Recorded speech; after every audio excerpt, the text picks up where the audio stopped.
Hello everyone. आज हम discuss करेंगे मैथ्स एस लाइट बुक से चैप्टर 4 का इंट्रोडक्शन। इस चैप्टर का नाम है cubes and cube roots from class 8th। Okay, पिछले दिनों हमने चैप्टर 3 कंप्लीट किया था। ओके, इसके बाद हम चैप्टर 4 देख रहे हैं। ये उस चैप्टर में एक्सपोनेंट 2 के बारे में बात हुई थी। ठीक है, उस चैप्टर का नाम था स्क्वायर एंड स्क्वायर रूट्स। तो वहां पे एक्सपोनेंट 2 के बारे में बात हुई थी। ठीक है, यहाँ पे हम एक्सपोनेंट 3 के बारे में बात करेंगे। ठीक है, तो देखते हैं 0 से लेकर 10 तक की एक्सपोनेंट 3 के बारे में डिस्कशन करते हैं। हम देखिए 0 की एक्सपोनेंट 3 कितनी हो जाएगी? 0 मल्टीप्लाई 0 मल्टीप्लाई 0, तो क्या हो जाएगा? 0। 1 raise to the power 3, 1 multiply 1 means ये हो जाएगा आपका 1। इसी तरह से 2 raise to the power 3, 2 multiply 2, ये हो जाएगा आपका 8।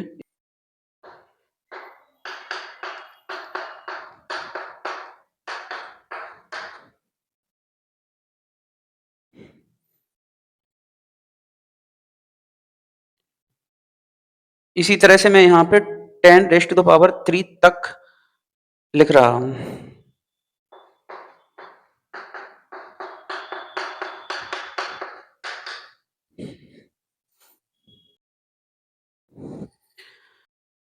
इसको मैं इस तरह से बोलूंगा, cube of 1 equal to 1, cube of 2 8, cube of 3 27, cube of 4 64। ठीक है, इस तरह से इनको हम बोलेंगे।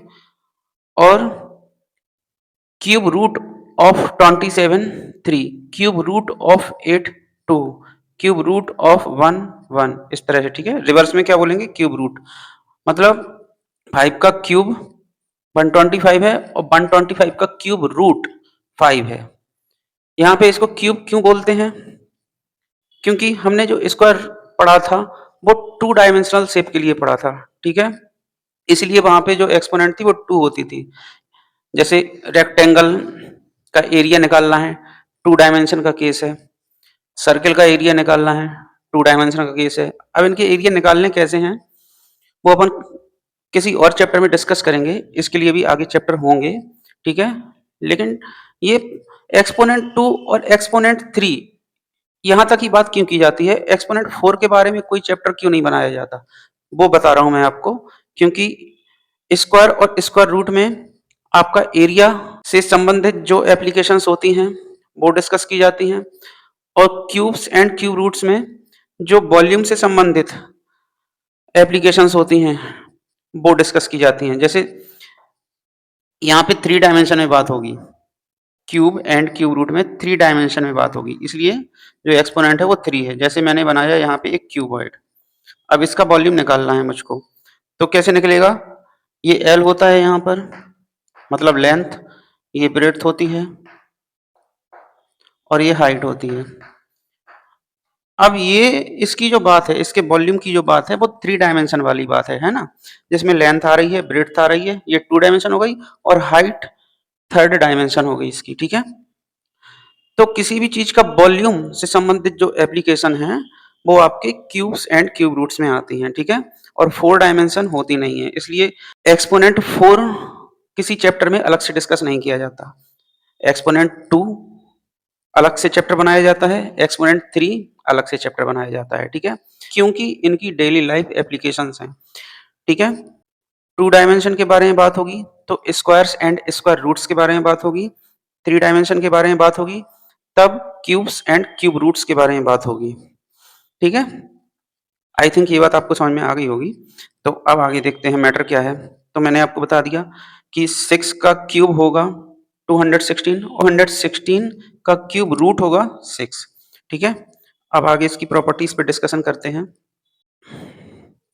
अब यहाँ ध्यान से देखिए आप कि इनकी वंश डेट के बारे में बात करते हैं। किसी भी नंबर की वंश डेट अगर 0 होगी, यहाँ भी 0 है, 10 में भी वंश डेट 0 है, इससे भी डिस्कशन कर सकते हैं इस बात का। किसी भी नंबर की अगर वंश डेट 0 होगी तो उसके क्यूब में वंश डेट 0 होगी। ओके, ये बात हम इस पहली लाइन से भी देख सकते हैं किसी भी नंबर की वंस डिजिट अगर 1 होगी तो उसके क्यूब में वंस डिजिट 1 होगी। किसी भी नंबर की वंस डिजिट अगर 2 होगी तो उसके क्यूब में वंस डिजिट 8 होगी। ठीक? किसी भी नंबर की वंस डिजिट अगर 3 होगी तो उसके क्यूब में वंस डिजिट 7 होगी।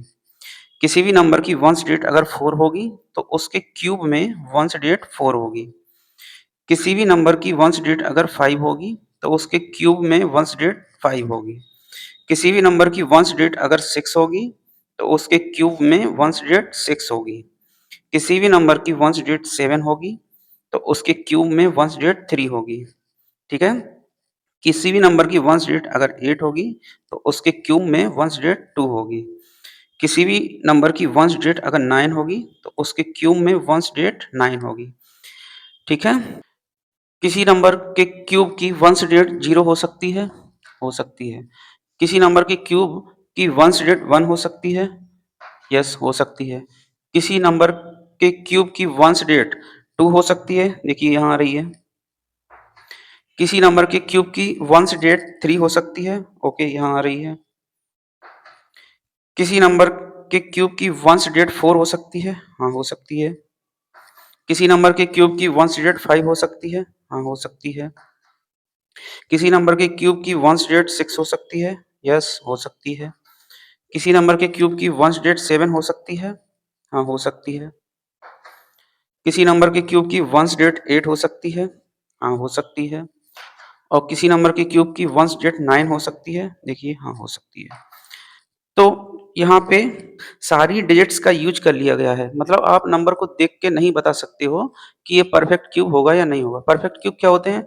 ये जो नंबर लिखे हैं आपके, ये परफेक्ट क्यूब हैं, ठीक है? जैसे 1 और 8 के बीच में 2 आ रहा है, तो 2 परफेक्ट क्यूब नहीं है, ठीक है? किसी इंटीजर के क्यूब से नहीं आया है 2, है ना? 3 भी परफेक्ट क्यूब नहीं है। 1 और 8 के बीच में आएगा 3, वो भी परफेक्ट क्यूब नहीं है, ठीक है? 4, 5, 6, 7 ये भी आपके परफेक्ट क्यूब नहीं है, ठीक है? तो किसी परफेक्ट क्यूब में सारी डिजिट्स आ सकती हैं। जैसे चैप्टर 3 में स्क्वायर्स एंड स्क्वायर रूट्स में हमने क्या देखा था कि किसी परफेक्ट स्क्वायर की वंस डिजिट 2, 3, 7, 8 नहीं हो सकती है, ठीक है? तो यहाँ पे ऐसा कोई केस नहीं है। यहाँ पे सारी डिजिट्स वंस डिजिट के तौर पे आ सकती हैं। ओके? तो देखिए अब यहाँ पे और क्या देखना है हमको? आप ये देखिए कि जब 0 का क्यूब करेंगे तो वंस डिजिट हमको 0 मिलेगी। 1 का क्यूब करेंगे तो वंस डिजिट हमको 1 मिलेगी। 2 का क्यूब करेंगे तो वंस डिजिट हमको 8 मिलेगी, ठीक है?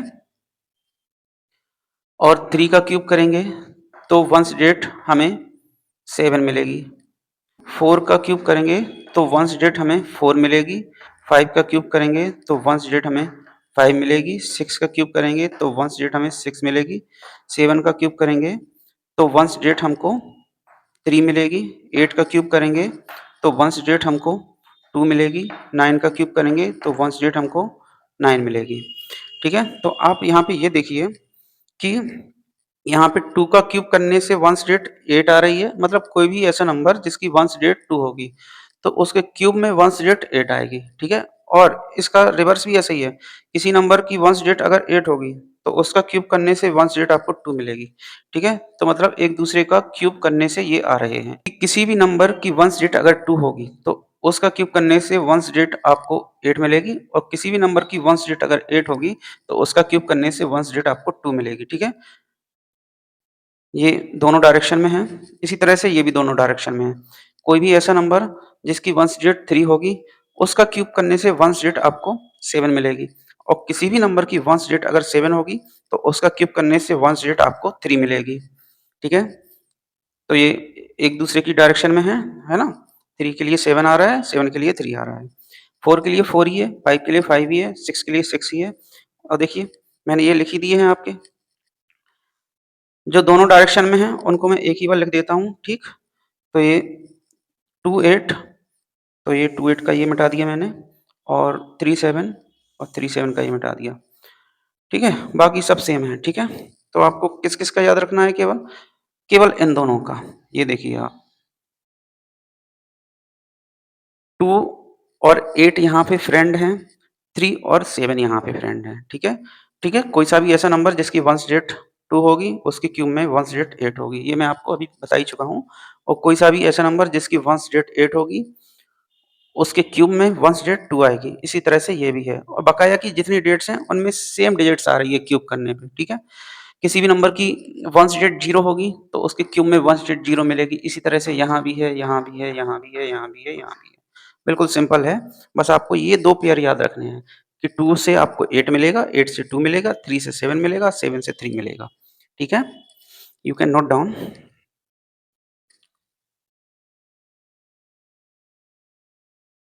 तो ये फ़ॉर्मूला आप लिख लीजिए, इम्पोर्टेंट फ़ॉर्मूला है क्या? Sum of first N natural numbers. Natural number कहाँ से स्टार्ट होते हैं? 1 से स्टार्ट होते हैं और 1 के बाद 2 आता है, 2 के बाद 3 आता है, 3 के बाद 4 आता है एंड सो ऑन। ये कभी खत्म नहीं होते हैं। ठीक है? तो ये नेचुरल नंबर होते हैं। ठीक है? तो यहाँ पे फ़ॉर्मूला किसके लिए दिया गया है? Sum of first N natural numbers. Formula क्या है? N N plus 1 upon 2।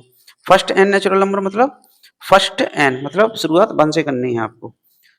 ठीक है? जैसे एग्जांपल क्या है इसका? मैंने फर्स्ट 4 नेचुरल नंबर लिए, मान लीजिए 1 प्लस 2 और सम करना है ना इनका, तो प्लस लगा रहा हूँ। 1 प्लस 2 प्लस 3 प्लस 4। तो इनका सम आ कितना रहा है? 1 प्लस 2 3 प्लस 3 6, 6 प्लस 4 10 आ गया। ठीक है? तो इस सम को मैं इस फॉर्मूले से भी निकाल सकता हूँ। ठीक है? कैसे? देखिए, n की वैल्यू यहाँ पे 4 होगी क्योंकि मैं फर्स्ट 4 नेचुरल नंबर ले रहा हूँ। ठीक है?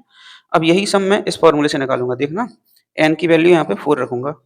4 मल्टीप्लाई 4 प्लस 1 अपॉन 2। देखिए ये क्या हो जाएगा? ये 2 से 4 2 टाइम्स, तो ये क्या हो जाएगा? 2 मल्टीप्लाई 4 प्लस 1 कितना हो गया? ये 5। तो ये सम आ गया 10। ठीक है? ये फॉर्मूला किस लिए बनाया गया है कि कभी-कभी आपको वो 100 नेचुरल नंबर का सम पूछ लें। ठीक है? इसलिए ये फॉर्मूला दिया गया है। तो जब 100 नेचुरल नंबर का सम पूछेंगे वो आपसे, तो आप 100 नेचुरल नंबर लिख के प्लस थोड़ी ना करोगे फिर, है ना? वो तो बहुत डिफिकल्ट काम हो जाएगा। तो उस समय आप इस फॉर्मूले का यूज करोगे। ठीक है? जैसे हम निकालते हैं सम ऑफ फर्स्ट 100 नेचुरल नंबर, कैसे आएगा? देखिए, 100 होगी n की वैल्यू, तो 100 मल्टीप्लाई 100 प्लस 1 अपॉन 2। यही फॉर्मूला रखा है ना मैंने।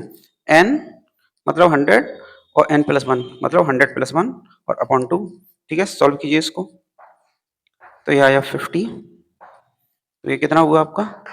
50 मल्टीप्लाई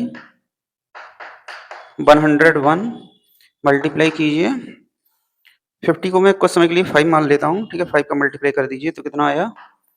505 आएगा और एक जीरो ये है तो एक जीरो लगा दीजिए। तो सम ऑफ फर्स्ट 100 नेचुरल नंबर कितना आया? 5050 आया। ठीक है? तो यहाँ पे मैंने 100 नेचुरल नंबर लिखे नहीं है और लिखने के बाद उनको प्लस नहीं किया है। ठीक है? मैंने ये फॉर्मूला अप्लाई किया है यहाँ पे उनका सम करने के लिए। You can note down this formula. Next formula है आपका sum of cubes of first N natural numbers.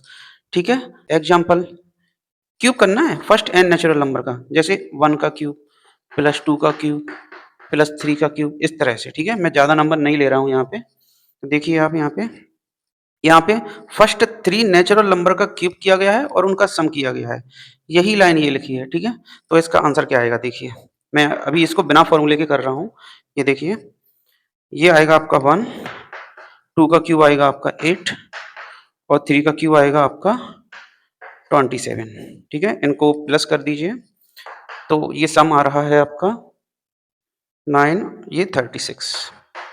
अब यही काम मैं इस फॉर्मूले से कर रहा हूँ। देखिए, यही सम मैं इस फॉर्मूले से कर रहा हूँ। देखना, n की वैल्यू कितनी है? 3 है यहाँ पे, क्योंकि मैंने फर्स्ट 3 नेचुरल नंबर का क्यूब किया है। ओके, तो n की वैल्यू 3, 3 मल्टीप्लाई 3 प्लस 1 अपॉन 2 और इसका होल स्क्वायर करना है हमको। चलिए सॉल्व कीजिए इसको। ये हो जाएगा 3 मल्टीप्लाई 4 अपॉन 2 और इसका स्क्वायर। ये 2 से 4 कट जाएगा 2 टाइम्स, तो ये 3 2 जा 6 का स्क्वायर हो जाएगा और 6 का स्क्वायर कितना आ जाता है आपका? 36 आ जाता है। तो ठीक है, आपने मैनुअली सम किया तो भी 36 आया और आपने फॉर्मूले से सम किया वो भी 36 आया। ठीक है, फॉर्मूला कब अप्लाई करेंगे? जब हमको ज़्यादा नेचुरल नंबर दे दिए जाएंगे, तब हम ऐसे मैनुअली करने में थोड़ी ना बैठ जाएंगे, वो तो उसमें तो बहुत डिफिकल्ट हो जाएगा काम। ठीक है, तो इसी पुराने वाले फॉर्मूले का स्क्वायर कर दिया है यहाँ पे n n plus one upon two था, यहाँ पे भी n n plus one upon two है, और पुराने फॉर्मूले का स्क्वायर कर दिया है यहाँ पे। ठीक है, इन दोनों फॉर्मूले में ज़्यादा डिफरेंस नहीं है, आप देख सकते हैं। Note down this formula also. Okay बच्चों, चैप्टर 4 की जो एक्सरसाइज है वो हम अगले वीडियो में डिस्कस करेंगे।